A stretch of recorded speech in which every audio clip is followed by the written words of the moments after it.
Muy buen día nuevamente, estimados estudiantes. Hace un momento nosotros realizábamos una pequeña retroalimentación de todo lo que hemos avanzado y veíamos que para que exista responsabilidad se requieren al menos 4 elementos, entre los cuales se encontrará la existencia de un daño, además la antijuridicidad de la conducta, por otro lado debe existir un nexo de causalidad y deben existir factores de atribución, sea esto en un sistema de responsabilidad civil subjetiva o sea en un sistema de responsabilidad civil objetiva. Entonces, de lo que nosotros hemos podido evidenciar y de lo que hemos estudiado también en nuestras anteriores clases, hemos podido evidenciar que en primer lugar tiene que haber un menoscabo patrimonial o extrapatrimonial llamado daño. Hemos visto que tiene que existir una acción u omisión antijurídica, una acción u omisión que genere un daño antijurídico, ¿no? En materia de responsabilidad, en materia de derecho de daños como tal, la antijuridicidad recae sobre el daño, ¿no? Tiene que ser un daño que no sea aceptado por el ordenamiento jurídico. Además deben existir factores de atribución. Hemos visto a grandes rasgos estos factores de atribución y hemos visto que en el sistema de responsabilidad civil subjetiva el, el factor de atribución es la culpa. Y en el sistema de responsabilidad civil objetiva, el factor de atribución puede ser el beneficio que tenga una persona sobre la cosa que genera el daño, o también puede darse el riesgo o peligro en la actividad misma. Eso es el justificante, ¿no? Eh, pero uno de los elementos necesarios para que alguien sea responsable es el nexo de causalidad. Tratar el nexo de causalidad resulta sumamente importante, porque el nexo de causalidad, en primer lugar, nos va a colaborar a establecer quién es la persona que debe hacerse cargo de la reparación de los daños. Y en segundo lugar, el nexo de causalidad es muy importante porque nos va a ayudar a determinar hasta qué punto una persona puede hacerse responsable de los daños. A ver, supongamos, bueno, se dio hace tiempo en la Corte de París un caso de una persona que había chocado su automóvil con otra, es decir, un accidente de tránsito.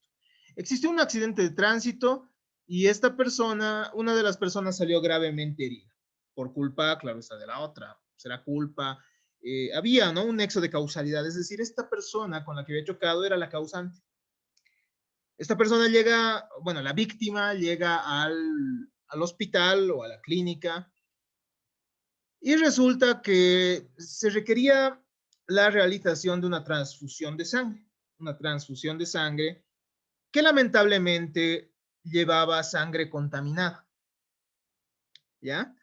Tenía el virus del VIH, el virus de el VIH, el SIDA, ¿no? El virus de inmunodeficiencia humana se denomina, ¿no? Es la abreviación. Entonces, ustedes ya esto lo han podido estudiar generalmente antes, ¿no? Eh, Sucede entonces que esta víctima, además de un daño patrimonial, había llegado a contraer el SIDA, es decir, ha tenido un daño a su salud misma por ese accidente. Responsabilizar a la persona que le ha chocado el automóvil por todo esto sería irrazonable, ¿no? ¿O qué opinan? Es decir, el hecho de que una persona choque su automóvil con otra no siempre va a tener como consecuencia que la persona se enferme con SIDA. Entonces tiene que haber un límite. Es decir, no se le puede atribuir a la gente del daño todas las consecuencias del daño o de la conducta que ha generado un daño específico, ¿no? Porque si así fuera, estimados estudiantes, la reparación del daño sería infinita, porque ese daño ha generado una serie de eventos, ¿no? Ha sido la causa de una serie de eventos muy diversos, diferentes. Entonces, hay que ver cuál es el límite de esa causa y efecto, de esa relación de causa y efecto. Reitero, de otra manera, la persona tendría que responsabilizarse de todo, ¿no? Es por eso que el tema del nexo de causalidad es sumamente importante para el desarrollo del derecho civil y para el derecho de daños concretamente, porque va a poner los límites a la responsabilidad de la agente del daño también. Va a poner los límites a la reparación que tenga que generar del daño. Pero veamos entonces algunas generalidades. Causa y causalidad, estimados estudiantes, se utilizan en materia de responsabilidad civil para encontrar alguna razón por la cual el daño puede ligarse a la persona para que ésta se haga cargo del mismo. Cuando acontece una conducta dañosa, un hecho dañoso, y se produce un daño como tal, entonces se requiere, estimados estudiantes, la atribución de responsabilidad a alguien, ¿no? Es decir, alguien tiene que ser responsable. Y por este motivo se tiene que determinar quién es ese alguien. Ese alguien va a ser el causante. También implica establecer los límites del deber de indemnizar, seleccionando qué consecuencias son dañosas para afirmar la responsabilidad en algunos casos y negarla en otros casos. ¿Qué pasa, por ejemplo? Imaginemos, ¿no? Un buque con, con petróleo, es decir, un buque con petróleo se encuentra navegando y bueno, por algún desperfecto, el petróleo se empieza a derramar en el mar. Allá, ahí habrá algún daño, ¿no? Ahí hay un daño bueno, del dueño de la empresa que estaba transportando esta, este líquido. Pero, ¿qué sucede, por ejemplo, si alguien genera chispa muy lejos y se genera además un incendio? ¿Quién es el causante, no? Hay que determinar quién tendría que reparar todos esos daños. Entonces, es por eso que el nexo de causalidad o el nexo causal nos va a ayudar también a determinar cuándo existe o hasta qué punto uno puede llegar a ser responsable. La causa es todo aquello en virtud de cuya eficacia una cosa es, y el efecto, efecto, mejor dicho, todo aquello que es en virtud de la eficacia de una causa. Hay diferentes tipos de causas en general, ¿no? Pueden ser causas físicas, que son aquellas que se producen inmediatamente por sí mismas, que van a producir un efecto, ¿no? Son aquellas que van a producir por sí mismas un efecto. Eso lo podemos ver en las leyes de la física, por ejemplo. Todo lo que sube, baja. Entonces, hay, ¿no? Ciertas causas físicas. También hay causas morales. Las causas morales dependen de una causa física, ¿no? Las causas morales van a hacer una valoración, van a generar una valoración. Es decir, manifestar si algo puede estar bien o puede llegar a estar mal, pero esas causas morales requieren de una causa física que se pueda valorar. También hay causas instrumentales. Las causas instrumentales no producen el efecto en sí mismas y no están dotadas de fuerza propia, pero sí van a depender también de una causa física, entonces, ¿no? Y van a ser causas de otras consecuencias, de otros efectos. En derecho, para que exista responsabilidad extracontractual, se requiere que exista un nexo de causalidad entre la víctima y el autor del hecho dañino. Hay diferentes tipos de causas, ¿no? Como habíamos visto. Y la causa que se da en la naturaleza, las causas que se dan en la naturaleza, tienen que distinguirse también de la causa jurídica. En algunos casos es complejo entonces este tema, ya que la víctima puede pedir el pago a una tercera persona, ¿no ve? Al empleador, a los padres, al dueño de un animal. Entonces, en esos casos, el causante, bueno, no va a ser el causante natural, ¿no? Es decir, si el perrito ha generado el daño, el responsable termina siendo el dueño. Si un niño ha hecho un daño, un menor de edad, el responsable será el padre o podrá ser también el maestro. Si el empleado de una determinada institución genera un daño en el ejercicio de sus funciones, el responsable terminaría siendo su jefe, ¿no? Su jefe, su patrón, su comitente. Entonces, estimados estudiantes, en el derecho se hace más complejo ahí el tema de la causa. Entonces, además de un causante físico que se da en la naturaleza, es decir, del causante natural, que es más fácil de comprender, por ejemplo, no sé, una persona está en un partido de fútbol y patea a otra. Ahí nosotros encontramos, ¿no? El causante natural, es decir, quien ha generado ese daño, quien ha generado ese daño a otra persona. Entonces es el causante, ¿no? Es el causante esa persona. Tenemos además entonces un causante jurídico en algunos casos. El análisis causal de la responsabilidad no se trata en el orden natural de causas, sino se trata de la voluntad de la ley, tramada con propósitos sociales. ¿A qué voy con esto? Existen entonces ciertas causas que van más allá de la causa natural en el derecho. La causa jurídica se determina por la ley. La causalidad en derecho se crea jurídicamente, nos dice. Es la ley o el derecho en general que determina que A sea causante de B. No estamos ante una comprobación, sino estamos ante una imposición. Esto no quiere decir que el derecho no siempre reconozca la causa natural. Así, de Trasegny, el autor de Trasegny, un autor muy conocido en materia de derecho de daños y de teoría de la responsabilidad, nos dice lo siguiente. Voy a citar textual. Aún en los casos en que el derecho reconoce como causa de algo a aquello que constituye su causa natural, esto no es causa porque sea natural, sino porque en ese caso particular el derecho ha conferido a la causa natural el carácter de causa jurídica. Entonces, estimados estudiantes, la causa en el derecho va a ser aquella establecida por la ley. El causante va a estar determinado por la ley. Y eso lo demuestra, por ejemplo, ya habíamos dicho, ¿no?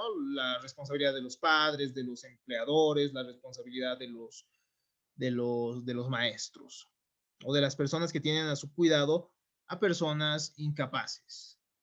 Entonces, estimados estudiantes, es importante manifestar además lo que dice de Trasegny. Hay ciertos casos en los cuales el derecho reconoce la causalidad natural. Y eso sucede en la responsabilidad, por ejemplo, en el sistema de responsabilidad subjetiva, en la regla establecida por nuestro Código Civil, que establece textualmente, ¿no? Aquel que genere un daño con su conducta dolosa o culposa, entonces va a tener que reparar el daño, ¿no? Nosotros entonces reconocemos la causa natural, por ejemplo, en el artículo 984, que textualmente nos dice, quien con un hecho doloso o culposo ocasiona a alguien un daño injusto, queda obligado al resarcimiento. Encontramos también la figura de la actividad peligrosa prevista por el artículo 998 del Código Civil, que nos dice, ¿no? Quien en desempeño de su actividad, de una actividad peligrosa, ocasiona a otro un daño, está obligado a la indemnización si es que no prueba la culpa de la víctima. De lo que nosotros podemos evidenciar que en algunos artículos se reconoce, estimados estudiantes, la causa natural como una causa jurídica, ¿no? La ley dice, bueno, en estos casos, la causa natural va a ser la causa idónea para determinar la responsabilidad jurídica de alguien, ¿no? Estimados estudiantes, en la responsabilidad civil subjetiva es un poco más fácil, ¿no? porque podemos, si alguien es culpable, podría llegar a atribuirse su responsabilidad. Vamos a ver eso un poquito después. Tanto en la responsabilidad civil subjetiva y objetiva, el derecho no hace más que reconocer jurídicamente como causa a aquello que ya es causa en el orden natural. Existen ciertas excepciones, como hemos dicho, ¿no? La responsabilidad de padres, de empleadores, etcétera. Entonces, ¿qué es el nexo de causalidad? Como su nombre lo indica, nexo de causalidad es la relación, el vínculo que debe existir entre el hecho y el correspondiente daño. Si no hay un nexo causal, no hay responsabilidad civil.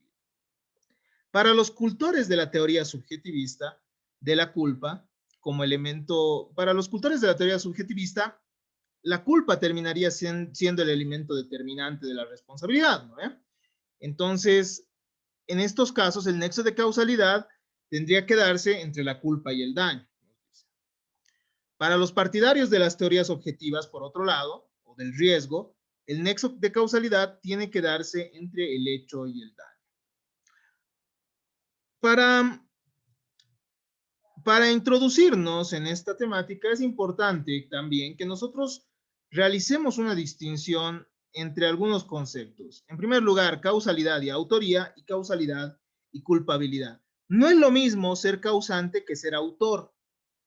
Y no es lo mismo ser causante que ser culpable. En esto sí les pido mucha atención. La causa jurídica, primero vamos a distinguir la causalidad de la autoría. ¿Están relacionados? Claro que sí, pero no son lo mismo. Es decir, hay una relación, vamos a ver, de género y especie. La causa jurídica tiene en la mayor parte de los casos una característica más personal que la causa natural. La causalidad natural de carácter mecánico apunta únicamente al enlace material entre un hecho antecedente y un hecho consecuente, mientras que la autoría se refiere a la posibilidad de imputar un obrar a una persona determinada.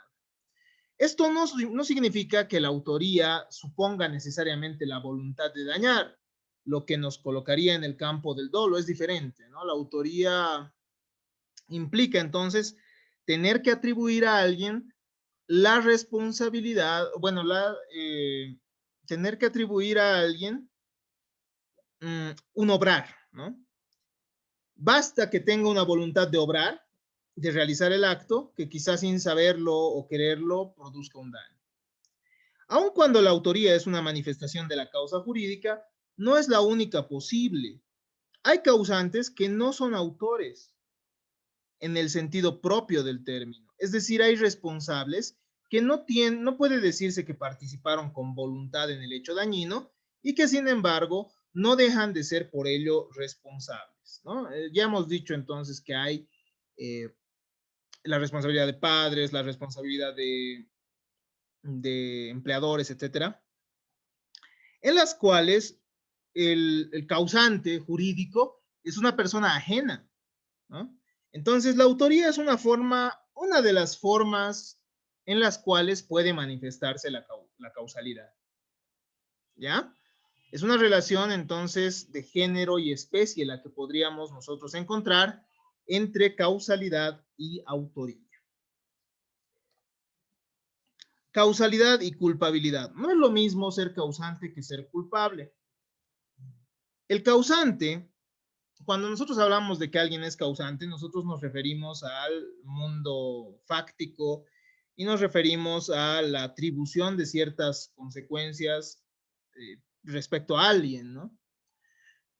Pero cuando nosotros hablamos de culpabilidad, nosotros nos referimos a un reproche. De ninguna manera, entonces, debe confundirse causa y culpa, a pesar de que a veces puede ser muy difícil realizar esta distinción.